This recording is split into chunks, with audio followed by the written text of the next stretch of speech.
Live at 4. Good afternoon, everybody. Welcome to Live at 4. Hope you had a nice weekend. Brady is off today. Sarah Carlson is filling in, and we got the frozen blue memo. Frozen blue because it is feeling it out there. And thank you so much for having me. Thanks for joining us for Live at 4. We do want to head right to the weather. Rain, ice, snow, howling wind. We could all hear that big time. We have Blaze Keller joining us now with the first warn forecast. That's right. Last night, that system moved on through. If you've stepped outside today, you've definitely felt that change in temperatures. We're still dealing with a little bit of some light snow falling across parts of southern Wisconsin here. This is likely not going to be accumulating really anything, but it may just cause across parts of Dodge, eastern parts of Dane, all of Jefferson, Rock, as well as Walworth counties. It may just cause some minor visibility reduction if you're going to be out on the road. So keep that in mind, but this is going to continue as we go really throughout the rest of this evening. But by the time we go overnight, we should be on the quieter side. However, Tuesday, we're anticipating another round of snow. This is going to be light and mainly further north and east as we go into the second half of the day, probably starting right around noon for most of us through about 5, 6 o'clock on Tuesday night. We'll get another round of snow, not rain, excuse me, as we go into Wednesday as well. I don't probably need to reaffirm this, but it's cold outside. We've cooled off by about 15 to 20, 25 degrees compared to where we were yesterday. We're sitting right around 17 degrees in Madison, Lone Rock, Boscobel, 15 in the Dells, stretching north into Camp Douglas. But it feels much cooler than that, obviously, with these northwesterly winds. These wind chills are going to be sticking around as we go throughout the overnight hours into the morning hours on Tuesday as well. So it feels like the single digits above zero. So not too bad.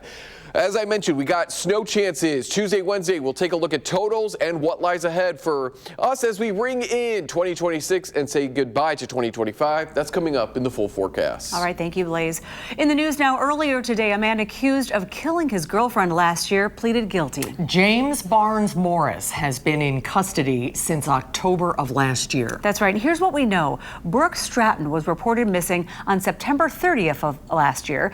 She was last seen on Madison's west side near Odana Road and Whitney Way. Also on the 30th, a person identified as SF in the criminal complaint heard Barnes Morris allegedly say, "I had to get rid of her. She knew too much," adding that he had several large scratches on his legs. After a multi-day search, police found her body in a pond in the UW-Madison Arboretum property on October 3rd. Now James Barnes Morris is facing a first-degree reckless homicide charge. And our Tanisha Shaw spoke to the victim's family today. Tanisha. Hi, Susan and Sarah. I spoke to Brooke Stratton's dad, Kevin Stratton. He told me that he is numb after hearing that his daughter's ex-boyfriend pleaded guilty. For more than a year now, the Stratton family has continued to mourn the loss of Brooke. After the hearing today, Kevin admitted the results did relieve him, and he's glad that his family does not have to relive through this through a trial. He remembers his daughter as caring and empathetic. I'm still at a point of sadness. I hope to get to a point of happiness remembering them, but right now it's still a little hard. The Stratton family also told me that they are constantly looking for silver linings. One silver lining for them right now has been giving back to nonprofits like the National Alliance on Mental Health and the Domestic Abuse Intervention Services. On your screen right now is the number for DAYS. If you are a victim of domestic violence, you can get help at any time. The number to call is 608-251-4445, and to text, you can reach out to 608-251-1237 at any time. Very important information. Tanisha, thank you. In Cottage Grove, a garage was considered a total loss after a fire that happened early yesterday morning. Just after 1 a.m., crews were called to a detached garage on North Main Street. When firefighters arrived, the garage was fully engulfed in flames. They were able to put it out in 15 minutes, but firefighters stayed on the scene for 2 hours to put out hot spots. Luckily, no injuries to report. Nearby residents were temporarily evacuated as a precaution. The only damage was to the house, and it was some melted siding. Well, New Year's Eve is just days away, and as you prepare to celebrate, we have some ideas for you to keep it safe. Of course, be sure to have your ride situation figured out before going out. And note, this year, Madison Metro is not offering extended hours for the 31st. So either name that designated driver or use a rideshare app like Uber and Lyft, or call a taxi. If you feel like you cannot go behind the wheel, as a last resort, you can also use AAA's Tow to Go program. Also, Union Cab of Madison says they will be operating through New Year's Eve and day. They'll be offering 24/7 services that include wheelchair accessible vehicles for Madison and the surrounding areas. They add that they're offering consistent pricing and do not use surge or dynamic pricing models. For rides, you can call the number on your screen or just visit unioncab.com. But if you haven't yet made plans for New Year's Eve, why not take part in the newly established Monroe Cheese Drop? The event was organized last minute with a limited budget in 2023, but it quickly attracted thousands of visitors. The celebrations are happening between 3 and 5. The beer garden will open first with a variety of performances, and then at 5, the cheese will be dropped. It's set for earlier than midnight because that's midnight in Switzerland, and that is where the cheese is part of many New Year's traditions. That sounds fun, and it makes me hungry. Okay, next on Live at 4, when the temperatures drop down, it can be hard to tell if your pet is comfortable, but we'll have a few tips to keep them safe in the cold. And then the Packers have a lot of work to do before the Vikings game this week and the playoffs. We'll hear how Coach LaFleur is looking at the loss to the Ravens over the weekend. Then more damaging weather is moving into the northeast, and we'll look at what's called the bomb cyclone that hit Minnesota last night. And then Blaze has another look at our weather. The temperatures are dropping through the new year. They'll continue to do that. Maybe a slight warm up over the weekend. Blaze will have the details coming up.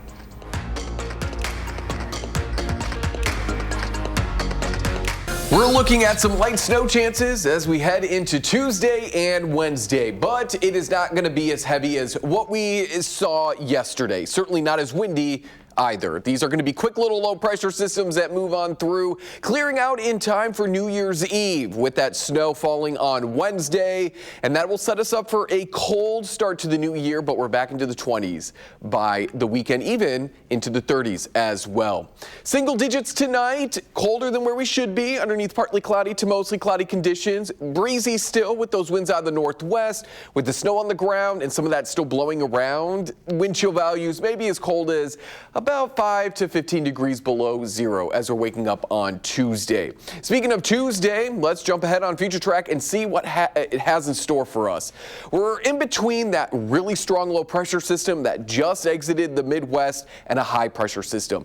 And what we're seeing is little low pressures, very weak ones, kind of riding along the jet stream, getting absorbed into that bigger low that is essentially going to move its way into the Hudson Bay. So what that means is a little bit of snow on Tuesday, mainly into the mid to late afternoon hours. This is going to be lighter in nature, becoming out of the northwest. It's going to be more that fluffy snow, not that wet, heavy snow. And more or less, if you're further north and east, you're going to have a better chance for some of that snow.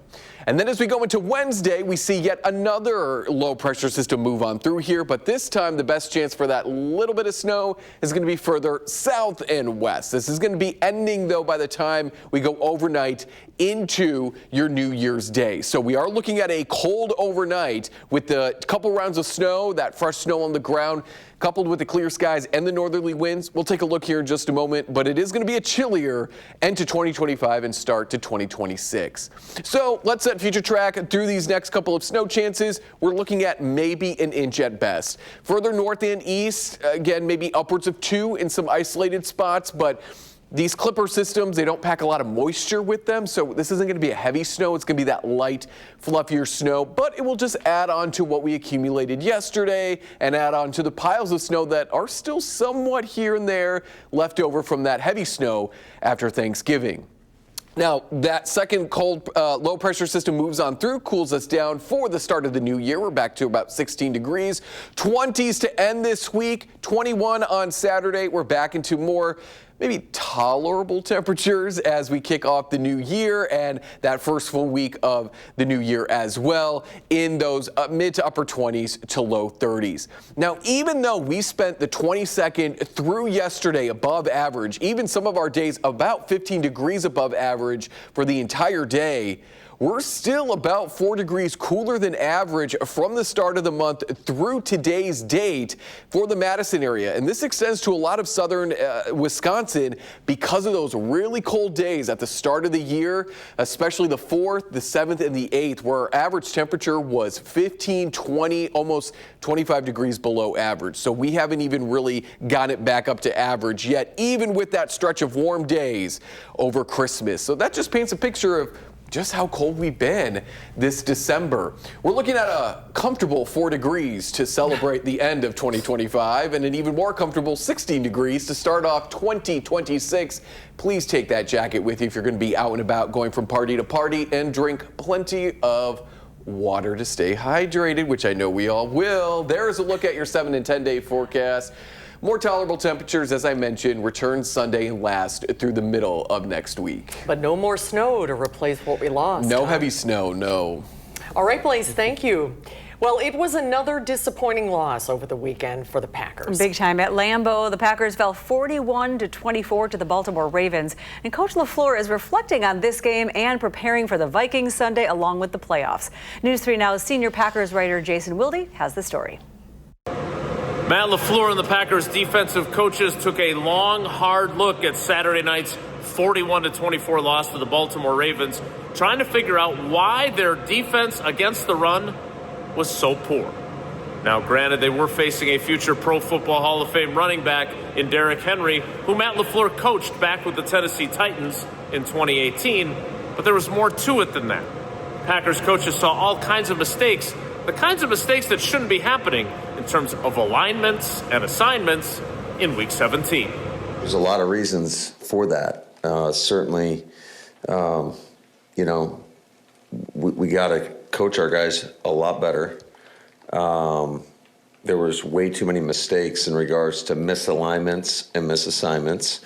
And when you do that against a good football team, you see the results. And that was what was probably the most disappointing thing after watching the tape, is just how many times we weren't playing the right technique or just in the right position to make a play. And then when we did have opportunities when we were in position, there were some moments where we played some really good run defense, but it was just too hit or miss. Stuff that we've been calling since the preseason, throughout camp, throughout the course of the season, that, whether it's a check or just not getting the right adjustments. And you can't do that, especially knowing just what type of back we were playing. If you get this guy ahead of steam, he's a tough guy to bring down, and he proved that.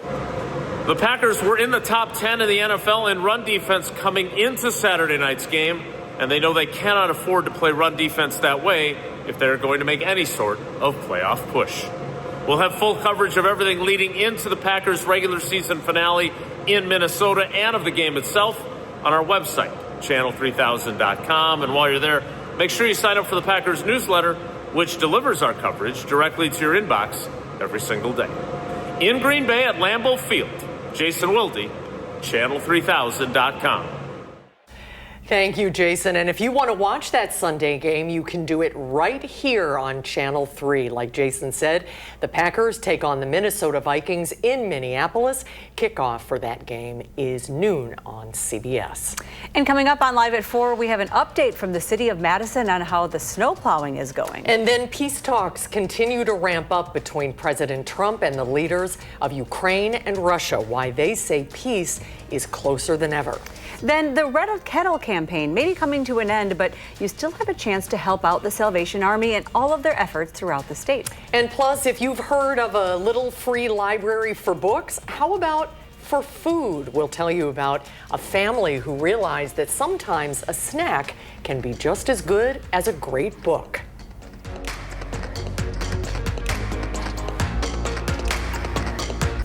Looking at the numbers on Wall Street today, red across the board. The Dow dropped nearly 250 points, the Nasdaq down 118, and the S&P 500 shed 24. President Trump is dealing with another day of foreign affairs at his Mar-a-Lago estate in South Florida. Yesterday, he met with Ukrainian President Volodymyr Zelensky, and today he's hosting Israeli Prime Minister Benjamin Netanyahu. The leaders launched a meeting focused on a handful of issues, including phase 2 of an Israel-Hamas ceasefire, which includes rebuilding Gaza under international supervision. Israel has continued striking targets in Gaza despite the agreement that was reached in October, while Hamas has refused to lay down its weapons. The second phase would also require Hamas to hand over the remains of a final Israeli hostage. Netanyahu met with family members before heading to Trump's estate.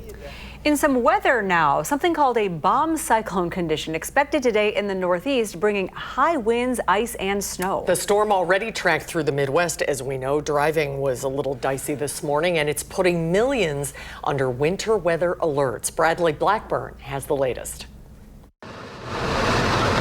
A powerful winter storm blanketed much of the Midwest in a blizzard Sunday, dumping snow and bringing whiteout conditions to roadways. 14-vehicle crash. Zero visibility and ice caused accidents from Iowa to Michigan to Minnesota, where jackknifed tractor trailers lined snowy highways. The message to drivers, stay off the roads. We actually had a semi who stopped in the traveled lane, because they are having difficulty seeing, which then caused a chain reaction accident. In central Illinois, a suspected tornado touched down Sunday, scattering debris and damaging buildings, including some that were total losses. We have people that are losing their homes tonight. The system is now moving into the Northeast, hitting upstate New York and New England with freezing rain and snowfall. Parts of New York State could see more than a foot of snow this week. Here in New York City, the problem is a blanket of dense fog that wrapped skyscrapers and slowed air travel. As you can tell, it's pretty windy out there right now. At Chicago O'Hare, conditions brought some planes to a stop. There have been thousands of cancellations and delays nationwide over the last few days, with more expected this week. Holiday travelers everywhere are exhausted. We were supposed to leave last night. Then we got delayed till like 8, and then they canceled it until today. Out west, snow even capped mountains near Los Angeles after days of atmospheric river-fueled moisture in Southern California.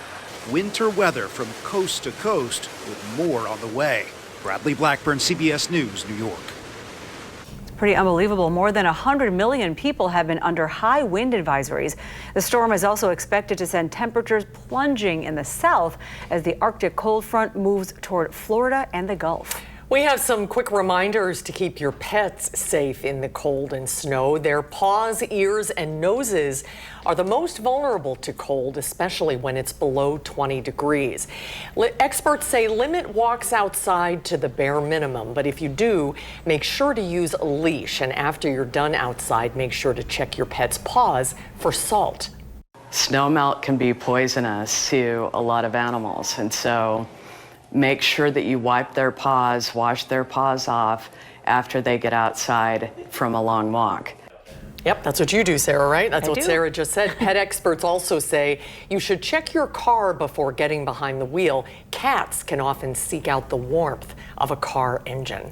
Well, this holiday season, some of those tiny free libraries that you see in neighborhoods all over the place are being turned into little food pantries. Families are swapping books for groceries to try to help their neighbors struggling with rising food prices. CBS's Alexa Lacko found out how much it means to one community in Atlanta. So we got a full box now for sure. The Kellys have watched this little free library serve as a place of joy and connection in their neighborhood. Parents will say, you know, my children love coming to this park because they can reach up in there and grab a book, and it's promoting literacy. But this fall, they realized their community needed something more. We thought, well, why not turn it into more of a blessing box?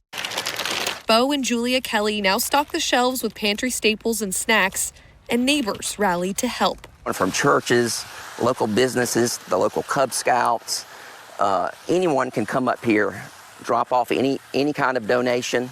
Emory professor Saloni Farasta-Vastani says grocery prices are up 25% since 2021. You're going to see that pressure sort of continue through the end of the year on food and kids being home from school, not having that lunch and free meal available. We filled this one up. That's why the Kellys hope other neighborhoods with little free libraries take a page from their book to keep families from going hungry. Because I think hope in a lot of people's lives is kind of missing right now. It just doesn't seem like there's a lot of places to turn. So just to know that there are people like this willing to just add a little bit of something into somebody's day, it puts a smile on my face, and I'm sure it does for a lot of other individuals as well. Alexa Liaco, CBS News, Atlanta. It does put smiles on our faces. These pantries and libraries have been popping up all over Wisconsin to help with growing food needs. It's a great idea. I know. Yeah. Coming up on Live at 4, speaking of groceries, the prices have shot up over the last year. We'll take a look at what is the most expensive. And what would you do with a week off of work? Well, it turns out that 3 in 4 Wisconsinites leave unused paid time off on the table, and a lot of it. A little later on Live at 4, we're continuing our Year in Review series. This time we're taking a look at the different impacts viewers have helped us make in our community. And Blaze is back with a check of the firstborn forecast. A beautiful sunset right now. A slight warm up on the way, but we have to get through some freezing New Year's weather first. Stay with us.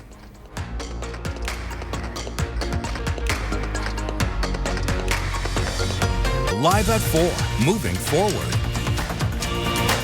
Welcome back to Live at 4, everybody. Sarah Carlson is filling in today. Brady has the day off. Thanks so much for having me, and thanks for joining us on this Monday, this cool Monday, my gosh. Oh, and the wind was really a biter. I know, I think it probably kept some people up, but we have Blaze here with our firstborn forecast to find out exactly how much longer we'll have these chilling temps and wind. Well, the wind will be sticking around, I would say, for the next couple of days. Not going to be as intense as it was overnight. That strong low pressure system continues to move off to the east. It's going to take those breezy conditions with it. But we're not out of the woods yet. We're still going to be dealing with, at times, gusts upwards of maybe 20, 25 miles per hour as we head overnight and throughout your Tuesday. Let's take it into parts of Dane as well as Jefferson, Dodge, and Rock counties. This is where we have a little bit of some of that snow still falling, or at the very least being tossed around by those still breezy conditions. So that may cause an impact, especially for folks who have to travel along, say, 94, 18 through Jefferson. Just keep that in mind. You're going to be dealing with a little bit of that snow, and we likely even have a little bit of some snow being created from the Alliant power plant up there in Portage mixing in as well. There's a live look on our Edgewater Skycam in downtown Madison. It is 17 degrees, and with northwesterly winds at 13, it feels like a comfortable 4, which is where we are going to be when we ring in the new year. Speaking of that, we'll take a look at just what Mother Nature has in store for us as we end 2025 and go into 2026 and time out a few more snow chances between now and then in the full forecast. Days are getting a little bit longer. The sun is still setting at this hour. Thank you, Blaze. Madison street crews say they're going to keep moving snow through the day and into tonight. Those falling temperatures Blaze talked about are creating slick conditions. Main roads have been plowed and salted, but the blowing and drifting snow could recover some areas. Pavement temperatures are expected to drop below the point where salt will be effective later tonight. Crews will switch to sand to improve traction, especially on hills, curves, and intersections. But drivers are encouraged to slow down, stay alert, and allow extra travel time. In other news, earlier today, the man accused of killing his girlfriend last year pleaded guilty. James Barnes Morris has been in custody since October of last year. In a timeline now of events, Brooke Stratton was reported missing on September 30th last year on Madison's west side near Odana Road and Whitney Way. And also on the 30th, a person identified as SF in the criminal complaint heard Barnes Norris allegedly say, "I had to get rid of her. She knew too much," adding that he had several large scratches on his legs. And then after a multi-day search, police found her body in a pond on the UW-Madison Arboretum property on October 3rd. In March, James Barnes Morris was charged with first-degree reckless homicide. Our Tanasia Shaw spoke to the victim's family today. Brooke Stratton's dad, Kevin, tells us that he was numb after hearing about Barnes Morris' guilty plea. For more than a year, the family had been mourning Brooke's loss. And after today's hearing, while Kevin says he still felt numb, he also felt relieved. I'm still at a point of sadness. I hope to get to a point of happiness remembering them, but right now it's still a little hard. The Stratton family said they are constantly looking for silver linings, and one silver lining for them has been giving back to nonprofits like the National Alliance on Mental Health and Domestic Abuse Intervention Services. And right now on your screen is the phone number to that service. If you are a victim of domestic violence and need help, you can call at any time.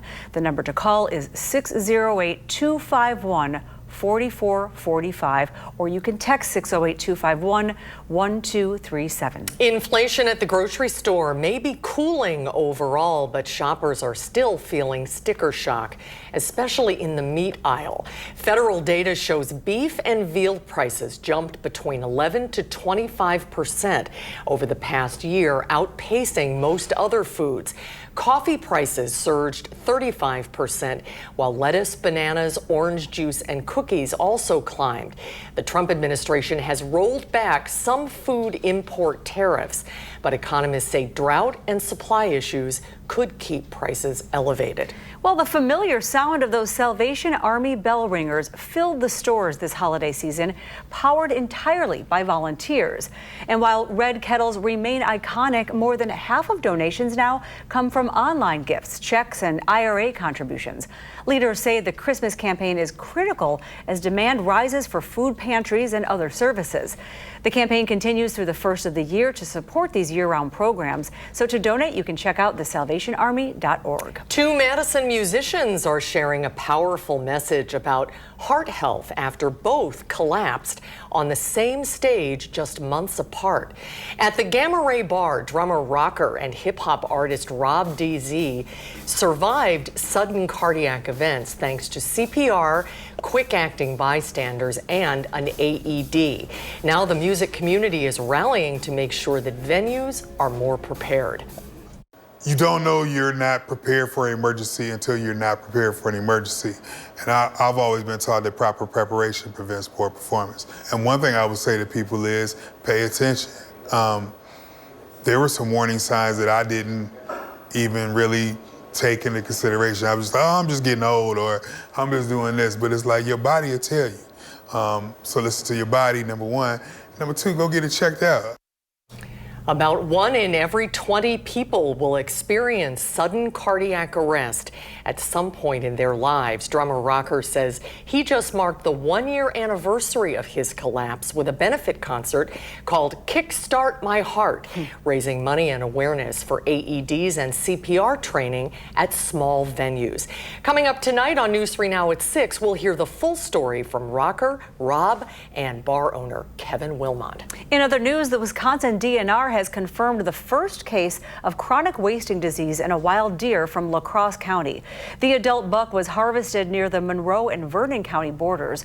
La Crosse County's existing baiting and feeding ban will now be extended for 3 more years. Officials say the restrictions help limit deer congregation and slow the spread of this fatal neurological disease. Wisconsin has monitored CWD since 1999, with cases first confirmed in 2002. In other state news, how would you like to take a week off of work? Well, a new study from Solitaire D says Wisconsin workers have an average of 6 unused paid time off days. That is the 7th highest in the country. Roughly 3/4 of people leave their PTO unused. The most common reasons for taking that time off are travel, relaxing, and also using sick days. In the study, also just half of people wished they had more paid time off. A small organization in Milwaukee is getting a special holiday gift of their own from a podcaster. Street Angels is providing people from the homeless community hot showers, meals, and even a place to stay during these cold winter months. This year, they have already spent roughly $271,000 on this cause. But Packers superfan and online streamer Tom Grossi gave them $181,000 to help them continue their work. They are incredibly small, right? So every single dollar that's going to go to them is going to make a huge difference. We are going to be able to expand Showers of Hope. We are going to be able to get outside of Milwaukee County. Pretty tremendous. Grossi says this is the most he has ever raised in a December charity live stream. Well, next on Live at 4, it has been a year of giving in our area. And much needed. We're taking a look back at different events and fundraisers that you have helped make a success. And then Hollywood sees its best weekend in 5 years at the box office. Will Loper will tell us what made the ticket booth so popular this weekend in the Loper Report. And then Blaze will be back with a check of our first warn forecast. Some chances for some light snow and a really cold start to 2026. Adelaide, a spin. Doesn't this look like a little winter postcard? It this does. Is a live look at Gaylord, Michigan.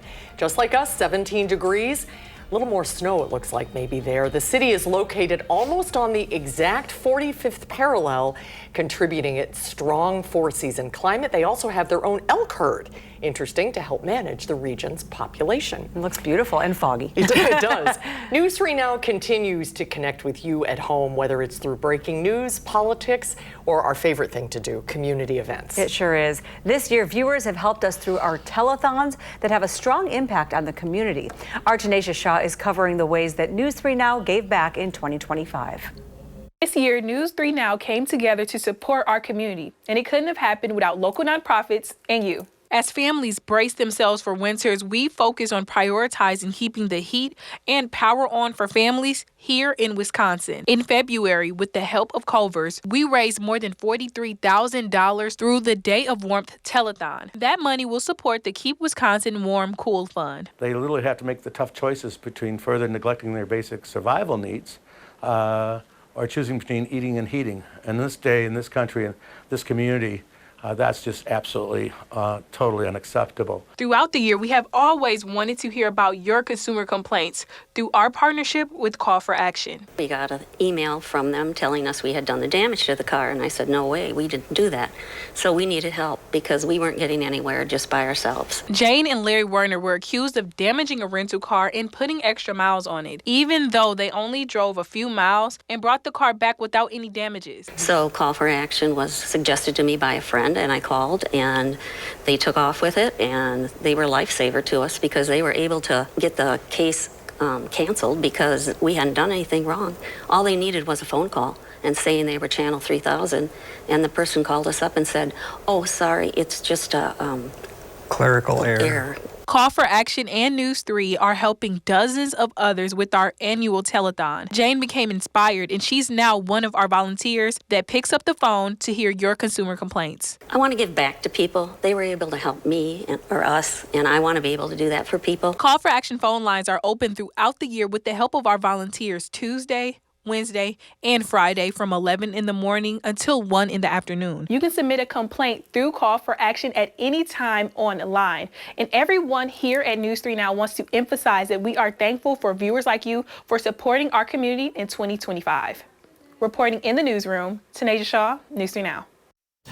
That is well said, Tanisha. Thank you. And going into 2026, we plan to expand our community projects, and we'll be sharing more on those efforts in the next coming weeks. Well, turning to weather, everybody's talking about what we'll be getting for New Year's. Blaze, what's on the horizon? Well, we're going to be dealing with a little bit of snow Tuesday and New Year's Eve day. But by the time we are all celebrating the end of this year, going into 2026 and all the possibilities it could bring, we'll be quieting down. That means that we're going to be cooling off as well, settling into those single digits with 2 days of fresh snow on the ground coupled with the snow that we just saw. It is going to be a cooler night ringing in the new year. Much like our temperatures tonight is where we will be on Wednesday into Thursday. Single digits, but it will be less windy. Tonight, though, windy still with partly cloudy to mostly cloudy conditions from west to east as this latest low pressure system, that bomb cyclone, continues to pull its way off to the north and east.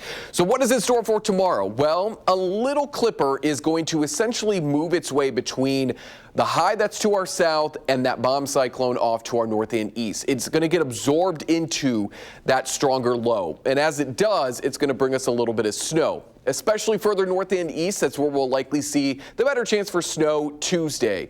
Wednesday, we flip it. The better chance for snow is going to be across southwestern parts of Wisconsin. That is going to be brought down by another low pressure system. But notice that the snow is starting to wrap up as we go into that 6, 7, 8 o'clock time frame. So that means overnight into your New Year's Day, we will be clear to mostly clear. With 2 days of fresh snow on the ground, northwesterly winds. Again, we are looking at a chillier end to 2025. We'll touch on that in just a moment. So in terms of snow over the next couple of days, probably an inch at best. If you're further north and east, you may squeeze out close to 2. This is going to be a light, fluffy snow both rounds. So we're not anticipating a lot of snow with these 2 little low pressure systems as they get absorbed into that big bomb cyclone, which I wish this graphic was actually working because it would show you. Just give me a second because I really want to show them. This is what I like to do. If it would show me the pressure, which it's not going to, of course, you would see a lot of lines around this low. And what that is the surface pressure that we are measuring. And the reason why I mention that is because the more lines we see, the stronger the low is. And to be considered a bomb cyclone, which I wish they did a better job of explaining this earlier, you have to have this low pressure system drop at least 24 millibars in 24 hours. So that is a millibar an hour. That is a very strong cyclone, which we typically don't see here across the Midwest, actually. It really happens off to our east when you get the warm waters from the Atlantic meeting those cold temperatures and that cooler air mass that is usually over us during the winter. They obviously, we just got the experience of it, bring strong winds and at times heavy rain or heavy snow. Sometimes it is also called bombogenesis, which I prefer over bomb cyclone. I think bombogenesis just sounds a whole lot cooler than bomb cyclone. But we don't typically get them here in the Midwest. So just keep that in mind. I've asked the National Weather Service if it did bomb out over us, because that would be kind of cool. We're looking at single digits New Year's Eve, low to mid-teens on New Year's Day. And there's a look at that 10-day forecast. After the snow wraps up, we cool down for New Year's Day, but we're back into the 30s by the weekend. All right, boys, thank you. As we come back, a big weekend at the box office. Will Loper will break down the big screen successes ahead in the Loper Report. 3 Now, live at 4.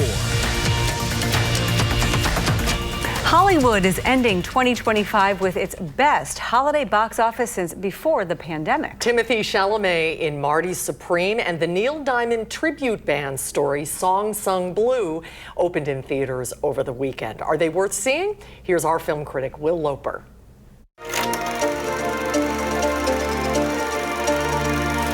Avatar: Fire and Ash holds strong at the box office, finishing in first with $64 million, having a better second weekend than its predecessor, Way of Water. Meanwhile, the newest film in theaters, Marty Supreme, performed better than expected, making $17 million. But is it worth seeing? How do you live? Well, I live with the confidence if I believe in myself, the money will follow. And what do you plan to do if this whole dream of yours doesn't work out? That doesn't even enter my consciousness. Maybe it should. The film comes from director Josh Safdie, who along with his brother Benny previously brought us the stress-inducing films Good Time and Uncut Gems. This is how I work. And like those films, Marty Supreme follows a supremely overconfident protagonist, a table tennis player, Marty Mauser, played by Timothée Chalamet. Marty, I'm gonna make you an offer. I gotta do it completely on my own. This is how I grew up. The film is endlessly entertaining and its plot completely unpredictable, making for an exciting movie-going experience. I don't think you understand the stakes here. You find that funny? I get nervous laughter sometimes. Your enjoyment may vary based on how palatable you find the main character, but Marty Supreme is still well worth seeing in theaters now. Also new in theaters and opening in 8th is the film Song Sung Blue. I don't want to be a hairdresser. I want to sing, I want to dance, I want to garden, I want a cat. I need something big, I need something new. Hugh Jackman and Kate Hudson play the real-life Milwaukee couple Mike and Claire Sardina, who performed as Lightning and Thunder, a Neil Diamond tribute band. The film depicts both their rise in popularity and the adversities they faced along their journey. Bad things happen over and over, and I just want to sing and I want to shine. The film hits on every biopic cliche along the way, but the fantastic lead performances and, of course, the music throughout still make Song Sung Blue worth seeing in theaters now. For Live at 4, I'm Will Loper. Makes you want to go to a party, doesn't it? Yes. Well, finally tonight, the ball dropping in New York has become an iconic part of ringing in the new year. The ball drop is paired with flying confetti, of course, in Times Square. But did you know they actually have to test this? It's pretty smart, I think, that they do. Tom Harris and other confetti testers, there they are. I'd like to sign up for that job. Sounds fun. They say they ran their tests mainly because it's fun and they have eyes from all over the world watching them. So it needs to be perfect. More than 3,000 pounds of confetti is dropped onto Times Square every year. Ooh. Almost that time once again. Yeah. I was thinking about you yesterday because I kept thinking if it was just a little bit colder, all of this rain would have been Blizzard City. Yeah. And now all the snow's gone, but the cold is green and Could you windy. imagine? It probably would have been like Thanksgiving all over again, just windier. But we didn't have it in the cards this time around. That's a good thing. Depending on who you ask, absolutely. Now, that means that we are going to be cooler for New Year's Eve, 4 degrees, 16 on New Year's Day, and we'll be in the 30s by that first weekend of the new year. It's almost here. Thank you, Blaze. We'll be right back. Hey, coming up at 5, we're learning more about a hit and run from Madison police. We'll tell you what we know about the victim and what police know about the suspect. And new details are emerging about the man accused of placing 2 pipe bombs in Washington, D.C. on the eve of the January 6th Capitol riot. Thanks so much for joining us on Live at 4. We hope to see you right back here tomorrow. And you can find us streaming 24/7 on Channel 3000+. News 3 Now at 5 starts right now.